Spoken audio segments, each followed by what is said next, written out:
વચનામૃત ગઢડા મધ્ય 25 ભાગ 2.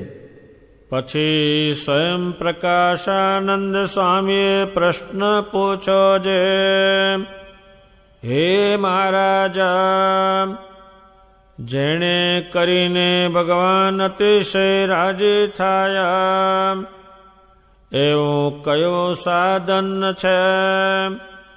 પછી શ્રીજી મહારાજ બોલ્યા જે, જ્યારે ઘરમાં એક મણ અન્ન મળતું હોય ને ત્યારે જેવી સંતની ઉપર પ્રીતિ હોય ને જેવું દીનપણું હોય અને પછી તેને એક ગામનું રાજ્ય આવે અથવા 5 ગામનું રાજ્ય આવે અથવા 50 ગામનું રાજ્ય આવે અથવા 100 ગામનું રાજ્ય આવે અથવા સર્વે પૃથ્વીનું રાજ્ય આવે તો પણ સંતની આગળ જેવો કંગાલ હતો ને દીનાધીન રહેતો તેવો ને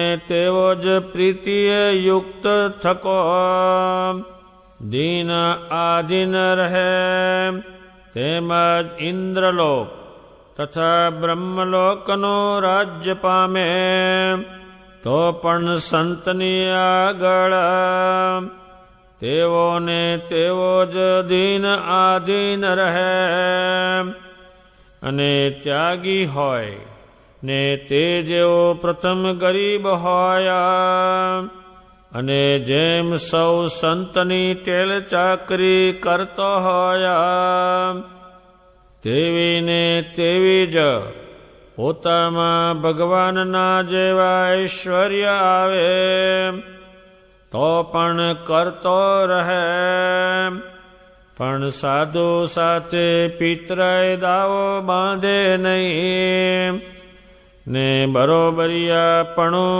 કરે નહીં, એવા જેના લક્ષણ હોય તેની ઉપર ભગવાન અતિ પ્રસન્ન થાય છે.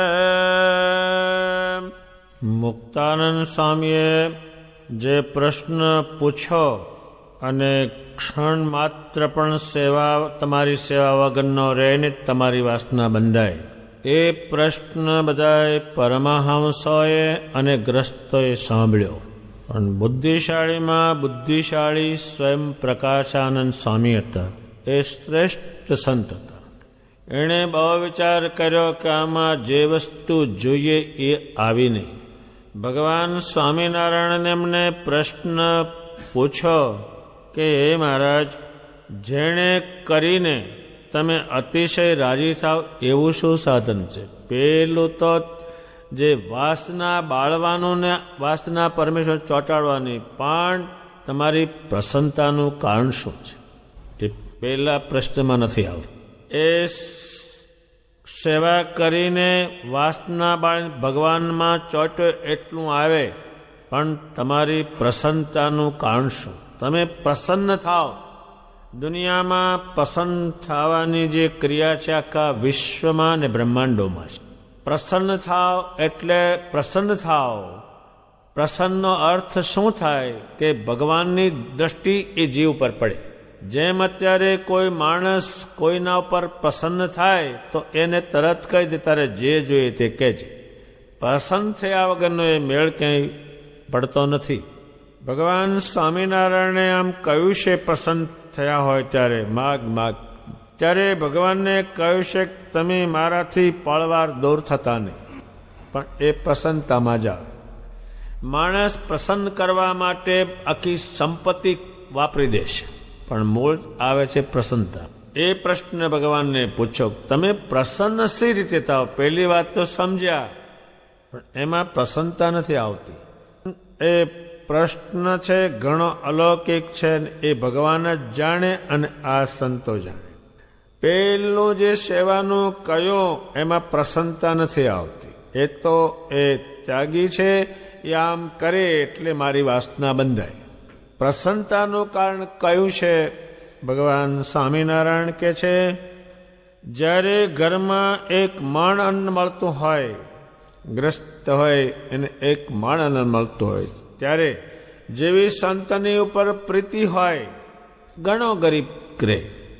દીનપણું, દીન એટલે બહુ દુઃખી છું, તમે કૃપા કરો, તમે કૃપા કરો, હું દીન છું, હાવ ગરીબ છું. ભગવાન સ્વામિનારાયણ કહે છે, એ જે દીન છે અને એ હરિભગત છે, એ ગ્રસ્ત છે. એને એક ગામનું રાજ્ય આવે. હવે ગામનું રાજ્ય આવે ત્યારે એ સમજાવશે કે રાજ અને એ રાજનું સુખ રહેવાનું નથી. અને એ રાજ્ય છે આવે એક ગામનું, તોય પણ બીજું એમાં કંઈ નવું આવતું નથી. અથવા 5 ગામનું રાજ્ય આવે, અથવા 50 ગામનું રાજ્ય આવે, અથવા 100 ગામનું રાજ્ય આવે, અથવા સર્વે પૃથ્વીનું રાજ્ય આવે, તો પણ સંતની આગળ જેવો કંગાલ હતો ને દીન આધીન રહેતો, તેવો પ્રીતિયુક્ત દીન આધીન રહે. હવે શું એમાં શ્રીમાને સમજાવવું છે, શું એમને કહેવું છે, એ જાણવું મુશ્કેલ છે. પણ એવી સરળ ભાષામાં એ સમજાવે છે એટલે આ વાત સમજી શકાય. જે કંઈ શુભ યોગને પામ્યા છે એ સંતોના કહેવાથી જ પામેલા છે. અને રાજ્ય છે એનાથી કલ્યાણ થતું નથી, એમાંથી ભગવાન પસંદ થતા નથી કોઈ ઉપર. રાજ ચલાવીને પછી રાજ છૂટી જાય તે રાજા પણ છૂટો પડી જાય, એ પ્રસન્નતા નથી મળતી. ભગવાનની પ્રસન્નતા વગર, આમ લખ્યું છે ગીતામાં બી ઉલ્લેખ કર્યો છે ને બહુ લોકો ઉલ્લેખ, રાજેશ્રી નરકેશ્વરી રાજાઓ બનીને જન્મ મૃત્યુમાં ગયા, એ નરકેશ્વરી. જ્યારે આમના સંતોના સંગથી ઠેઠ ભગવાનના ધામમાં જાય, ત્યારે ગામડે ગામડે ગયા એ મુક્તો ગયા. સમયાની ગોઠવણી જે કરી મુક્તોએ કરી. ભગવાનને પૂજતા શીખવાડ્યું, એ મુક્તોએ શીખવાડ્યું ને આ કોને આવડે છે? શ્રી કૃષ્ણજી અર્જુન જેવાને કહ્યું, તું મને પૂજનારો થા. તાર નહીં મેળ પડ્યો હોય તારે કીધું છે ને. કોઈ પણ વસ્તુ હોય તો સંતોને શીખવાડે. ભગવાન સ્વામિનારાયણે શું શું કર્યું હોય તો શબ્દ ફિલ્મ જે ઉતરે એ ફિલ્મ કોઈ દુનિયામાં ઉતારી શકે નહીં. એ શબ્દ ફિલ્મ ઉતારી આખી, બધું નીકળે એમાંથી. જે કંઈ કરે એ આપણે જાણવું હોય તો સંતોના ગ્રંથો લાવવા પડે. શ્રીમાને કંઈ પણ યોજના કરવી હોય તો એ સંતોને કહી દે કે આપણે આમ કરવું છે. ગ્રસ્ત હરિભક્તોએ કહ્યું કે હે ભગવાન અમારે ત્યાં મંદિર કરો, અમારે ત્યાં મંદિર કરો. એ તો 500 જણાએ કીધેલું છે, પણ મોકલે સંતને, તમે જાઓ મંદિર કરો. એને જ બધી હોજ પડે, બીજા કોઈને આ પૃથ્વી પર સોચ પડે નહીં. જેટલું આપણે ગાઈએ છીએ, જેટલું કંઈ જોઈએ છે એ શ્રીજી મહારાજ સાથે લાવેલા સંતોનું કરેલું. સંતોનો સંગ કરે તો રાજ ભોગવીને ભગવાનને ત્યાં જાય. વાડમાં રહેતો હોય તે ભગવાનને ત્યાં જાય. પેલો છૂટો રાજા ક્યાંય જઈ શકતો નથી. છૂટા રાજાઓ મર્યા છે, તેની પાછળ ગીતાઓના પાઠ કર્યા, એના હાડક્યા નદીમાં પધરાવ્યા, પણ એને લેવા આવેલા નથી. એ જોઈ અને પછી મરી જાય. જે રાજાઓ રાજ્ય મૂકીને વનમાં તપ કરવા શું કરવા જાય, જો રાજ્યમાં સુખ હોય તો એ રાજ્ય મૂકીને ગયેલા છે. આમાં વળે એવું કાંઈ નથી. બહુ બહારનો બધું હોય પણ મેં ક્યાંય એના જીવને ઠેકાણ પાડનાર કોઈ નહીં. એટલે રાજ્ય જે છે આવે એમાંય પણ તમે માની લેતા નહીં. આના વગરનું કાંઈ નહીં. ભગવાન સ્વામિનારાયણનો મથીને અજ્ઞાન કાપીને, હલકા નિશ્ચયો કાપીને એને ભગવાન પુરુષોત્તમ આત્મામાં એમણે પધરાવ્યા. એ કામ ભગવાન પોતે નથી કર્યું. એમને કરવો હોય તો બીજી રીતે કરે. એમ ઝડપથી સમાધિ કરાવી દે અને લઈ જાય, વળી પાછો લાવે, પણ હમો કરવો પડે સાધુને. એના વગર હમો ન થાય. સમાધિ કરીને જોઈને ભગવાનને પાછો પણ આ બધી ક્રિયા શીખવાની હોય તો આની પાસે શીખવાડે તો જ, એમાં ન બને. નન સંતોએ આ બધાએ જે જ્યાં ચોંટ્યા હતા એ વસ્તુ કાપી, એ એને જ આવડે, બીજા કોઈને આવડે નહીં, અને એ ચોંટાડે. એટલે અત્યારે જે કંઈ તમે વાંચો જાણો છો એ ભગવાન સાથે સાધુ લાવ્યા એનું જાણો છો. અને જે કંઈ તમે નિર્ણય કરો છો એ સંતોના લઈને કરો ને તો એ નિર્ણય થઈ શકે. ભગવાન તો ઘણી વખત કહ્યું છે હું ભગવાન નથી, તો શું કરે માણસ? એમણે ઘણી જગ્યાએ કહ્યું કે હું ભગવાન નથી, પણ સંતોએ તરત જ એને ફેરવીને સમજાવેલું હોય. એ તો કહે છે અલમસ્ત જાતિ, એને શું? રાજા હોય એને શું કે ભિખારી છું, હું ગરીબ છું, એ જ ગમે તે બોલે, પણ જોડે ના સમજે એટલે. અને આ સભામાં એની સભામાં રાજા તો હોય જ, 1 ગામના, 2 ગામના, 5 ગામના, એ તો રાજા હોય જ. એ રાજાઓને સમજાયું કે આ રાજ્ય છે, તમે જશો ક્યાં લઈને પછી? માટે આ સંતો કે સાંભળો, હાથ જોડજો, ગરીબ થઈને બેસજો, ઠેઠ ધામમાં લઈ નહીતર જમ ધોકા મારશે કાઢ્યો. ભગવાન સ્વામિનારાયણને તો હાંચવે જ, તો સંતો હાંચવે, પણ સજી મહારાજ કે મને નહીં હાંચો ચાલશે, આ સાધુને હાંચવો. એને કારણે છે. અત્યારે તમારે આ પૃથ્વી પરનું જે કંઈ જાણવું હોય એ તમે સંતોના ગ્રંથો કાઢો, કોઈ વાત બાકી નહીં આ પૃથ્વી પરની. આ બ્રહ્માંડનું, અનંત બ્રહ્માંડનું જ્ઞાન ખોલી લાવ્યા છે અને એમાં એણે ઉતાર્યું છે. હજુ સ્વામિનારાયણ ભગવાનના પરમહંસોએ જે જ્ઞાન લખ્યું છે એનું ભણતર ગામે ગામ ચાલશે એટલું એને ભણતર કર્યું છે, જે ભણતરથી શ્રેષ્ઠ બને અને ભગવાનના ધામમાં જાય એ ભણતર એમનું છે. બીજું બધું ભણતર છે પણ ભગવાનના જોગ વગરનું છે, એટલે કંઈ બીજું થઈ શકતું નથી. ભગવાન સ્વામિનારાયણ એ વાત સમજાવે છે. જે કંઈ છે એ સંતોનું છે, એટલે ભગવાન સ્વામિનારાયણ એ રાજાઓને સમજાવે છે તમારે આ સાધુને છોડવા નહીં. જે સંતો કોઈનું કંઈ ખાય તો તરત એના કલ્યાણનો વિચાર કરી દે. અને શું બતાવ્યું હતું કલ્યાણ? અને મોટા ભાગના સાધુઓનું રક્ષણ પછી રાજાઓએ કર્યું છે. જે રાજાઓને અત્યારે યાદ કરે છે એ બધાએ સાધુઓને રાખેલા છે, ભગવાન ભજેલા છે, એટલે એને યાદ કરે છે. નરી કથાઓ રાજાઓની છે. હરિચરિત્રામાં સાગર કરીને ગ્રંથ છે. એ ગ્રંથ લગભગ 8-10 ફૂટ ઊંચો છે. એમાં સંતોએ પરમહંસોએ જોયેલું નરા રાજાઓ છે અને નરા રાજા શ્રી મહારાજ જોયેલા. કાં તો એક રાજા એક હોય, એના 2 ભાઈ હોય તો રાજ્યમાં 2 ભાગીદાર હોય, કેટલાકને 5 ગામ. ભાવનગરના મહારાજાને 1700 ગામ, પણ એ રાજા ભગવાન ભસતા. એ ગરીબ ભગત હતા. નાના કુમાર અવસ્થામાં એ ભગવાન, એ બીજા એના પિતા બીજા મતના હતા. છોકરો એનો સ્વામિનારાયણ ભગવાનના મતનો થયો. એને બહુ સમજાયો પણ એ છોકરો 1નો 2 થતો નથી. પછી ભાવનગરના મહારાજા પાસે ગયા કે અમારા છોકરાને કંઈ દંડ કરો, કંઈ સમજાવો. તો એ રાજાએ કહ્યું અમે જેને ભજીએ છીએ એને હું બંધ કેવી રીતે કરાવું? જો એ રાજા છે ભજે છે, મારો પુત્ર પરિવાર સ્વામિનારાયણ કરે છે, એને હું બંધ કરાવું? એ છોકરાને એ રાજા પેરામણી કરે છે અને એ એના બાપને સમજાવે છે રાજા કે આ છોકરો ફરશે નહીં અને ફરવાની હું ના પાડું. અને ભગવાન સ્વામિનારાયણને કહ્યું હે ભગવાન, તમે જ્યારે ભાવનગરના અમારા રાજ્યમાં પધાર્યા છો ત્યારનું અમારું રાજની કળા ચડતી છે. એ રાજાઓએ કર્યું છે. માટે ભગવાન કે હે રાજાઓ, તમને ગમે એટલું મળે પણ સાધુ આગળ ગરીબ રહેજો, એ તમને મારું સ્વરૂપ ઓળખાવશે. તમારે જીવવું કેમ એ રાજાઓને સમજાવેલું છે. અને સાધુ જેવા બ્રાહ્મણો જેવા સાધુ જેવા થઈને રાજાઓ રહ્યા હતા. ઉત્તમ રાજાને પણ 5-7 ગામ હતા, પણ એને હાથ જ જોડીને બેસી રહેવાનું. એ બનતું છે કોઈને. એ સંતોના સંગથી થયું. અને જો એનો સંગ ન હોય તો થોડીએ બેહી રહેતું હોય, વાડને થોડીએ પડી રહેતું હોય તોય પણ એ ન બને નથી. એક રાજાનો દરજી હતો અને સંતોને કાયમ રાખતા રાજા, અને બેસીને પૂજન કરીને એ કહેતા એ સાંભળતા. હવે દરજી સ્વામિનારાયણ ન માને, શું છે? એને ભગવાન પસંદ કરવાની પાસે છે નહીં કાંઈ. સંતોના લુગડા હંતો એને જમે ઉઠાવેલો છે. ઉઠાવ્યો ત્યારે એ દરજીએ બધું સંભાળ્યું પણ કંઈ મેળ પડતો નહોતો. પછી સંતોને સંભાળ્યા. સંતો આવીને જમને કે છે ને છોડી દો, કે એને છોડવા જેવો જ નથી. સ્વામિનારાયણ આવે તો હાથ જોડતું નથી કે છે.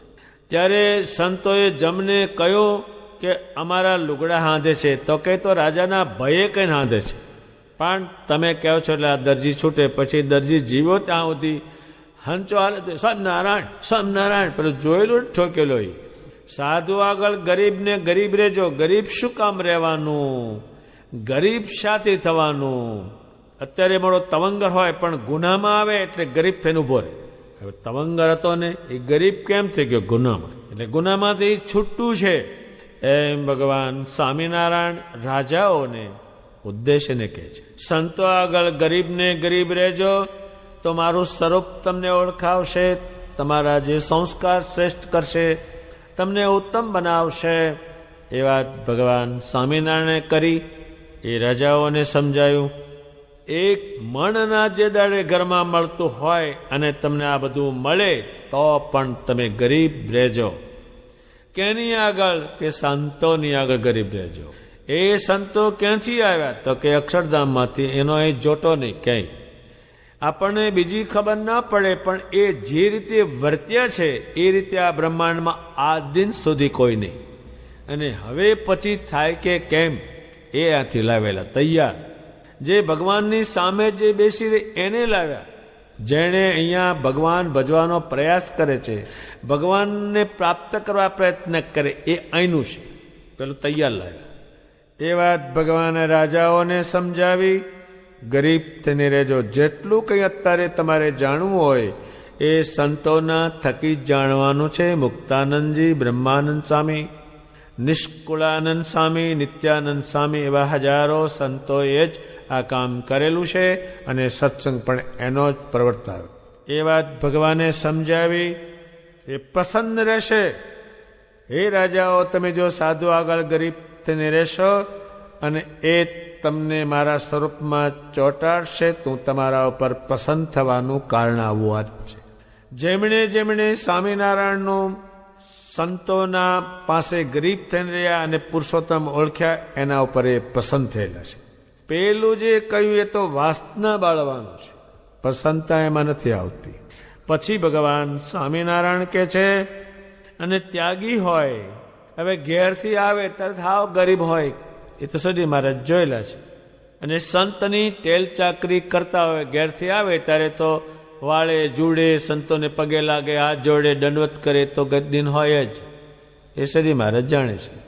પછી એ ભગવાન ભજે ત્યારે એમાં ભગવાનના ગુણો આવવાના શરૂ થઈ જાય. એની બુદ્ધિ આખી પલટાઈ જાય, એમાં ઘણી સામર્થ્ય આવતી જાય, એને ઐશ્વર્ય આવતું જાય. એટલે ભગવાન જેમાં જે ઐશ્વર્ય છે એ સંતોમાં આવતું જાય. ભગવાન ભજે એટલે તો પણ ગરીબ થઈને રે, પણ સાધુ જોડે પેલો હું ભારે થયો ને પેલો હલકો છે, પિત્રાય દાવો બાંધે નહીં. પિત્રીઓ બધા કાયમ બાંધતા હોય છે, એકબીજાને આગળ જવા ન દે. એ પિત્રાઈઓનું દ્રષ્ટાંત દીધું.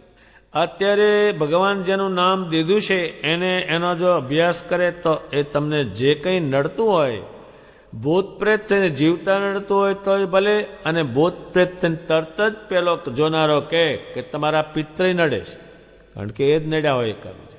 મારા પિત્રીઓ નડે છે માટે એને તમારે રાજી કરવા જોશે. આ થાય રાજી.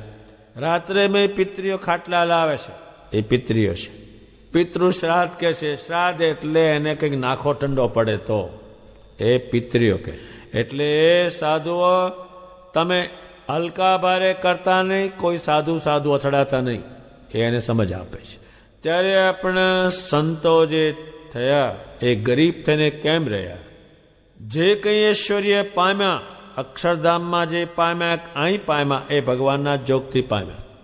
એટલું એ પામ્યા અને કાયમ કહ્યું અમે અધમ છે, તમે ઉદ્ધારણ છો. એ પોતાની જાતને બ્રહ્માનંદ સ્વામી જેવાએ કહ્યું ને, અધમ ઉદાહરણ અવિનાશી તારા બિરદની બલિહારી. અમે અધમ છે ને તમે અમારો ઉદ્ધાર કર્યો, એ શબ્દ એમણે વાપરેલા છે. હું તો છું ગણી નગણી નાર તોય તમારી રે. મુક્તાનંદ સ્વામી સ્ત્રી જાતે પોતાના શરીરને સરખાવે છે. જેમ સ્ત્રી હોય એ પરણે એના પતિ ત્યાં આવે અને એનો પતિ વઢે, હું ગમે એવી છું પણ તમને વરી છું માટે તમે રાખો મને, એ શબ્દ એને ઉચ્ચારે છે. આ શબ્દ એમને બંધ જ ન બેસે, એ તો શ્રેષ્ઠમાં શ્રેષ્ઠ છે. ગોપાળાનંદ સ્વામી ગરીબ ભગત તોય અને પુરુષોત્તમ ભજે એને હાથ જોડતા, એને હાથ જોડવાનો વિષય નથી, પણ ભગવાને ગરીબ થઈને રહેવાનું કહ્યું છે. એટલે ભગવાન સ્વામિનારાયણ કે છે બરોબરિયાપણું કરવું નહીં તમારે. એવા જેના લક્ષણ હોય તેના ઉપર મારી પ્રસન્નતા ઉતરે છે. ભગવાનની પાછળ આવ ગરીબ થઈને રહ્યા, હું તારો ઢાંઢી છું, લાંઘણ છું. જેમ કોઈ આવીને લાંઘે કે ભાઈ છે દાણા આપો ને, કાકા દાણા આપો ને, એમ અમે લાંઘણ છે તમારી પાસે. પોતાની જાતને એટલી નીચે ઉતારી કે આ બ્રહ્માંડમાં એ શબ્દ જ કોઈ સાધુ લાવી શકે એમ નથી.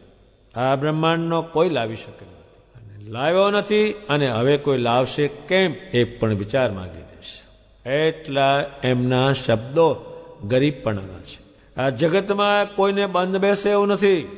સહેજ કંઈક થયું હોય તો ઊંચું નીચું થઈ જાય. તુમ મેરે કો ક્યાં સમજતા હૈ, મેં બ્રહ્માંડ કો ઊંધા ડાલ દો. આપણી કહેવત છે, ખાલી ગાડું ખખડે બહુ, હાવ ખખડિયા. ભગવાન સ્વામિનારાયણને પ્રસન્ન થવામાં કારણભૂત જે ઉત્તર કર્યો છે, અને સ્વયં પ્રકાશાનંદ સ્વામીએ જે પૂછ્યો છે, બહુ જ વિચાર કરીને એમને પૂછેલો છે. આગળ વાત કરી, પણ એ તો સેવા કરે ત્યારે એની વાસના પરમેશ્વરની બંધાય, એમાં જ જાય. પણ પસંદ થવાનું કારણ કયું છે તો કે ગરીબ થઈને રહેવું. તે એ શ્રી મહારાજે સંસ્કાર પાડ્યો, એટલે રાજાઓ અને ગરીબ હરિભક્તો સાથે રહેતા હતા. બ્રહ્માનંદ સ્વામી જોડે અજ્ઞાની કોઈ આવ્યા હોય સાધુ, એની જોડે રહેતા. એ પિતરાય દાવો નહોતા બાંધતા, હું શ્રેષ્ઠ જંતુ તો હલકું છો, એવું એ કાંઈ કરતા નહોતા. એ ભગવાનના સંસ્કારથી, એના કારણે ભગવાનની પ્રસન્નતા રહી. એ વાત ભગવાને બહુ રીતે સમજાવી છે. આને તો સમજાવવા ઘણો સમય જોઈએ, ઘણા શાસ્ત્રો જોઈએ. ઠેઠ દેવલોક સુધી કે છે ત્યાં સુધી પણ આ ગરીબપણું જોઈએ. દેવલોકમાં દેવો ગરીબ કેમ છે તો કે ભગવાન ભજે અને હાથ જોડીને બેસી રહે છે. એ શેને કારણે ગરીબ છે? ભગવાનની પ્રસન્નતા કરવા માટે ગરીબ છે. એ વાત ભગવાને બહુ રીતે સમજાવી, ઘણી અલૌકિક સમજાવી. અને ભગવાનને પ્રસન્ન કરવાની બુદ્ધિ પ્રાપ્ત જેને કરવી હોય, એને આ સત્સંગમાં ગરીબ થઈને રહેવું, એટલે ભગવાનની દ્રષ્ટિ એના પર પડવાની છે. જો જરાક અભિમાન કર્યું કે ભગવાન કે અભિમાનનું પરિણામ તમે ભોગવી લો, કેવું આવે છે. અને જો સત્સંગમાં ગરીબ થઈને રહ્યા, અત્યારે એક પાણી હોય છે, એ જ્યાં ખાડો હોય છે ત્યાં એ ભરાય, ટેકરામાં રહેતું નથી. એમ અભિમાન છે, ટેકરા જેવું છે, એમાં કંઈ પણ પ્રાપ્તિ નથી. જે રાજાઓ ભગવાનના યોગ વગરના થયા, એના મહેલો પણ નકામા પડ્યા. અને જે રાજાઓને ત્યાં ભગવાન ગયા છે, એ રાજાઓના ઘર અત્યારે ત્યાં ભગવાનના મંદિરો થાય છે. એ વાત ભગવાને સમજાવી. અને આ વાત કાયમ સૌને યાદ રાખવા જેવી છે, એવી અલૌકિક વાત શ્રી મહારાજે કરી છે. શ્રી મહારાજે કહ્યું, ગ્રસ્ત હોય તે પણ ભગવાનની વાસના હોય તો ભગવાનના ધામમાં જાય છે. એ તો ભગવાને કહ્યું, પણ જેને બહુ ઓછી સમજ પડે ને દ્રષ્ટાંતની જરૂર પડે. મંજુકેશાનંદ સ્વામી પોતાના ગ્રંથમાં લખે છે કે એક દેવગ્રામ છે. હવે ક્યાં આવ્યું, એ કયા તાલુકામાં આવ્યો એનો ઉલ્લેખ નથી કર્યો, પણ ગામનું નામ લખ્યું છે. આટલી ગોઠવણ તો એ જ સાધુ કરી શકે, આટલું તો એ જ લખી શકે, બીજા કોઈનો આ વિષય જ નહીં. એ દેવગ્રામ છે, એમાં વિપ્ર જ્ઞાતિમાં કલ્યાણકારીને સત્સંગી છે. કેવા સત્સંગી છે? અતિ ભગવાનના દળ ભગત, વ્યવહારમાં ચિત્ત દેતા નથી, અને અખંડ ભગવાન સ્વામિનારાયણનું ભજન કરે છે. એમણે સંતો પણ જોયેલા હશે, અને સંતોના જે શબ્દો છે એને દ્રઢ કરેલા. એમના પિતા સુખાત વ્યાસ હતા. એ કલ્યાણદાસ એના પિતાને કહેશે કે હે પિતા, તમે જો સ્વામિનારાયણ ભગવાનને ભજો તો અક્ષરધામમાં જાઓ. પણ એ સુખાવ્યાસને બેસતું નહોતું. કલ્યાણદાસે ભગવાનને પ્રાર્થના કરી, ભગવાન મારા પિતાને તમે નિશ્ચય કરાવો તો મારા પિતાનું કલ્યાણ થાય. એ સુખાવ્યાસ એ વિચારમાં હતા કે સાચું છે ખોટું છે, સાચું છે ખોટું છે. એનો છોકરો જ કહે છે, પિતાને મનાતું નથી. જ્યાં એ વિચાર કરે છે ત્યાં જ ભગવાન મૂર્તિમાન પ્રગટ થઈ. શ્રીજી મહારાજ માણકી ઉપર બેઠા છે. બીજા પાર્ષદો છે એ સુખાવ્યાસની સામે નીકળ્યા. એમના પુત્રના બોલ જે છે એના હૃદયમાંથી હજુ નીકળ્યા નથી. એટલું એ સમજતો હતો મારો પુત્ર આમ ખરેખરો છે, પણ એનું મારે માનવાનું, અને એ વિદ્વાન હોવા જોઈએ. એ સુખાવ્યાસની સામે શ્રીજી મહારાજ પ્રગટ છે. એ સુખાવ્યાસ શ્રીજી મહારાજને જાલી રાખવા માટે એને શ્રીજી મહારાજની ઘોડીને જાલે છે. એનું કંઈ ડોક્યું કશે ને જાલ્યું છે. શ્રીજી મહારાજે માણકીને વેગવાન બનાવી, ઘોડા બધા વેગવાન બન્યા.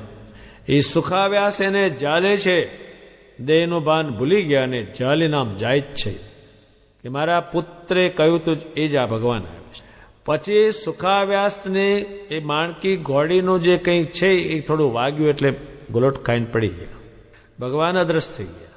પછી એના પુત્રે કહ્યું, એણે વિચાર્યું કે એ મૂર્તિનું હું ધ્યાન કરું. એણે જોયા હતા માણકી ઉપરને સજીમાને, હવે એનું ધ્યાન કરે છે. ધ્યાન કરે છે કે તરત જ અક્ષરધામમાં જાય છે, અને અક્ષરધામમાં જાય છે ત્યાં પાર્ષદો જોવે છે, ભગવાન સ્વામિનારાયણને જોવે છે. ત્યાર પછી દેહમાં આવે છે, ભગવાનનું ભજન કરીને ભગવાનના ધામમાં જાય છે.